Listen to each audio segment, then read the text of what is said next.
और वहीं फिल्म में प्रमोशन करने इंदौर पहुंचे अभिनेता राजकुमार राव ने इंदौर के पोहे जलेबी की जमकर तारीफ करते हुए कहा कि इंदौर का फूड बहुत ही अमेजिंग है और इंदौर कई फिल्मों की शूटिंग करने के लिए मैं आ चुका हूं। स्त्री मूवी की शूटिंग की थी और लूडो मूवी की शूटिंग इंदौर में की थी और आज फिल्म प्रमोशन के लिए इंदौर पहुंचा हूं। इंदौर देश में सफाई में नंबर 1 है और यहाँ की सफाई देखकर काफ़ी खुशी मिलती है। इसके साथ ही अभिनेता राजकुमार राव ने अपने करियर की शुरुआत के बारे में न्यूज़ 24 मध्य प्रदेश छत्तीसगढ़ के संवाददाता हेमंत शर्मा से खास चर्चा की है। आइए आपको दिखाते हैं। अभिनेता राजकुमार राव इन दिनों इंदौर पहुंचे हुए हैं, मेरे साथ में मौजूद हैं, उन्हीं से ही बात कर लेते हैं। राजकुमार जी इंदौर आए हुए हैं, पहले तो मैं शहर के बारे में आपसे बात करूँगा, कैसा लगा इंदौर? मैं पहले भी आया हूँ बहुत बार, मुझे बेहद पसंद है इंदौर आना। ऑफकोर्स बहुत दिल खुश हो जाता है इतनी ज़्यादा स्वच्छता देखकर। हर साल जो है नंबर 1 पर आता है इंदौर स्वच्छता के मामले में, और यहाँ का खाना, यहाँ के लोग मुझे बेहद पसंद है। मैंने यहाँ पर मध्य प्रदेश में स्त्री की शूटिंग की है हमने चंदेरी में। अभी कुछ महीने पहले हम लोग स्त्री 2 की शूटिंग कर रहे थे चंदेरी में। मैंने लूडो भी यहाँ शूट की है। तो हर बार जब भी मध्य प्रदेश आते हैं, इंदौर आते हैं, तो उतना ही मज़ा आता है। इंदौर के पोहे जलेबी का टेस्ट किया है? बिल्कुल किया है। आई थिंक जब हम लोग लास्ट टाइम यहाँ पे शूट कर रहे थे तो पोहा जलेबी, तो जलेबी उतना नहीं, थोड़ा मीठे से परहेज़ करते हैं, पर पोहा तो ज़रूर खाते थे। अच्छा, अगर मैं आपसे आपकी लाइफ के बारे में जानूँ तो फिल्म इंडस्ट्री में आने के पहले आपका कौन मोटिव रहा है, किसको देखकर आप फिल्म इंडस्ट्री में उतरे थे? मैं लगभग आई थिंक 9th या 10th में था और जॉइंट फैमिली में बड़ा हुआ था, तो एक फिल्म्स देखने का एक चलन था। हर वीकेंड पे तो VCR में VHS टेप लगा के हम लोग फिल्म्स देखते थे। तो तभी से मुझे प्यार हो गया था सिनेमा से, उस पर्दे से, उन कहानियों से, उन एक्टर्स से। फिर क्योंकि मैं बड़ा हो रहा था तो शाहरुख सर की फिल्म्स देख के बहुत प्रभावित होता था। तो वो खुद भी दिल्ली से हैं, बाहर से हैं, तो उन्होंने बहुत प्रभावित किया मुझे, उनकी जर्नी ने बहुत प्रभावित किया। फिर साथ साथ मनोज सर भी हैं, उनकी फिल्म देखना शुरू किया, इरफान सर की फिल्म देखना शुरू किया।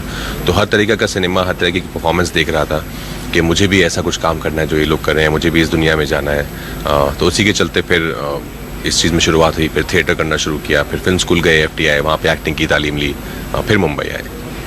फिल्म इंडस्ट्री की जो चकाचौंध है, इसको देखकर कई यूथ जो है वो फिल्म इंडस्ट्री की तरफ बढ़ते हैं, लेकिन किसी कारणवश वो सफल नहीं हो पाते हैं, गलत कदम उठा लेते हैं या गलत राह पर भटक जाते हैं। उनके लिए आपका क्या मैसेज है?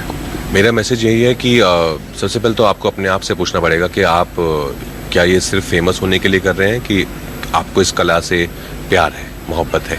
अगर आपको कला से मोहब्बत है तो प्लीज़ आप यहाँ पर आइए, लेकिन उसके लिए सीखिए, कुछ पढ़ाई कीजिए, थिएटर कीजिए, कोई अच्छा फिल्म स्कूल ज्वाइन कीजिए, अच्छा सिनेमा देखिए, वो बहुत ज़रूरी है। सीधा ऐसे मत आ जाइए। और अगर आपको सिर्फ फेमस होना है तो उसके लिए तो अब और भी बहुत ज़रूरी है, उसके लिए आपको फिल्म एक्टर बनने की ज़रूरत नहीं है।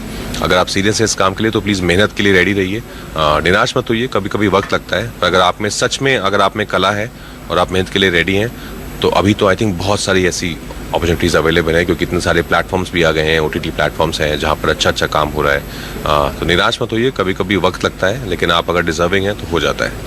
अपकमिंग मूवी जो है आपकी श्रीकांत, अगर इसकी बात करें तो क्या स्टोरी है, कैसा आपका रोल है? ये एक बायोपिक है। ये सच्ची असल ज़िंदगी में श्रीकांत बोला है, उनकी ज़िंदगी पर आधारित है। वो विजुअली इम्पेयर्ड है, नेत्रहीन है बचपन से, और एक बहुत ही गरीब परिवार में पैदा हुए थे। वहाँ से कैसे उन्होंने बहुत संघर्ष किया, बहुत मेहनत की, बहुत चुनौतियों का सामना किया। अमेरिका तक गए, वहाँ की यूनिवर्सिटीज़ ने उनको बुलाया स्कॉलरशिप देकर पढ़ाई करने के लिए। फिर वापस आए, कलाम साहब ने उनके स्टार्टअप में इन्वेस्ट किया और वहाँ से उन्होंने कैसे $1 मिलियन कंपनी खड़ी कर दी। तो एक बहुत ही इंस्पायरिंग जर्नी है पूरी उनकी, जो ज़िंदगी रही है। अभी तो वो खुद ज़्यादा उम्र है नहीं, खुद वो है 32-33 के हैं, ऑलरेडी इतना अचीव कर लिया लाइफ में, बावजूद इसके कि वो नेत्रहीन है, विजुअली इम्पेयर्ड है। तो आई थिंक बहुत इंस्पायरिंग लगी मुझे ये कहानी। मुझे लगा ये कहानी बहुत ज़रूरी है लोगों तक पहुंचाना, लोगों को देखना, क्योंकि हम सब कहीं ना कहीं अपने आप को मोटिवेट करने के लिए आसपास चीज़ें ढूंढते रहते हैं, इंस्पिरेशन ढूंढते रहते हैं, प्रेरणा ढूंढते रहते हैं। तो इस श्रीकांत की जब मैंने कहानी सुनी तो कहानी ने मुझे इतना इंस्पायर कर दिया था, तो आई थॉट कि जब बन के आएगी तो लोगों को कितना इंस्पायर करेगी। जब कहानी सुनने के बाद कुछ रिसर्च किया, श्रीकांत को आपने सर्च किया, वेब पे सर्च किया, उनके बारे में जानने की कुछ कोशिश की? नहीं, ऑफकोर्स बिल्कुल। सबसे पहले तो वही होता है कि जब मुझे हमारे निर्देशक तुषार, जिन्होंने जब श्रीकांत की कहानी के बारे में बताया, तो मुझे बहुत वेगली कुछ आइडिया था, पर ज़्यादा मालूमात नहीं थी।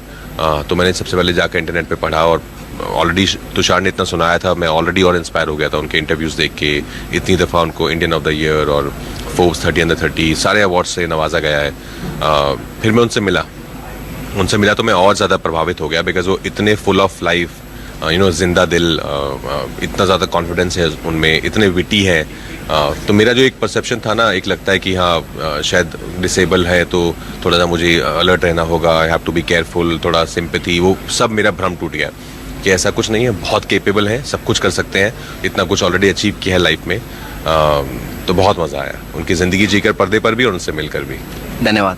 तो ये थे राजकुमार राव, जिनकी अपकमिंग मूवी है श्रीकांत, उसको लेकर इंदौर पहुंचे हुए हैं और इंदौर के पोहे की यहाँ पर वो तारीफ करते हुए नजर आए हैं। कैमरामैन राजा के साथ हेमंत शर्मा, न्यूज़ 24।